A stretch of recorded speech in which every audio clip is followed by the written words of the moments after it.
महत्वपूर्ण है कि हम जान पा रहे हैं ना सिर्फ आपके विषय में बल्कि उन तमाम विषयों के बारे में जिनसे आप जुड़े हुए हैं। लेकिन मैंने ये जाना है कि आप जिस तरह से अपनी शैली में संचालन करते हैं मंच पर और साथ ही साथ आप मुनि श्री प्रमाण सागर जी महाराज से भी जुड़े रहे हैं, उनके शंका समाधान कार्यक्रम का भी आपने मंच संचालन किया है, तो एक लंबे अरसे तक आप उनसे जुड़े रहे, तो उनके साथ आपका अनुभव किस प्रकार का रहा है?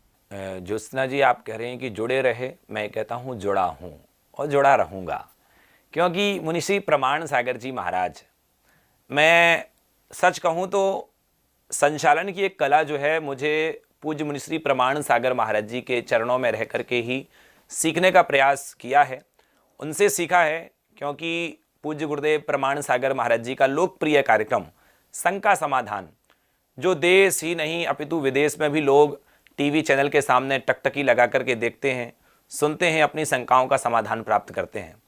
तो जो संचालन की शैली है, पूज्य गुरुदेव ने मुझे छोटी छोटी बातों को बताया कि आपको यदि अच्छा वक्ता बनना है तो उसके पहले अच्छा श्रोता बनना पड़ेगा।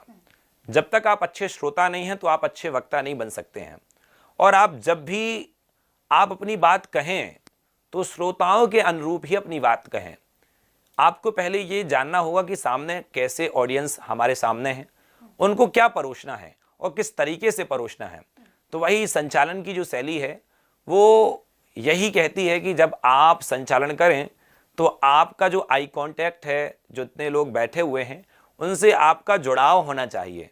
जब आप उनसे जुड़ेंगे तब जाकर के आप एक सफल मंच संचालक बन पाएंगे। मंच पर बोलना आसान है, लेकिन क्या बोलना ये आसान नहीं है, क्योंकि बोलना तो कोई भी सकता है, लेकिन बोलने के साथ अपनी बातों को जन जन के हृदय तक पहुंचा पाना ये एक विशेषता होती है वक्ता की। तो यदि आप जन जन तक पहुंचना चाहते हैं तो सबसे पहले आपको श्रोता बनना पड़ेगा, लोगों को जानना पहचानना पड़ेगा, उनके इंटरेस्ट को देखना पड़ेगा और अपनी बात को उनके तरीके से कहना पड़ेगा, तब जाकर के आप लोगों से कनेक्ट हो पाएंगे। ये बहुत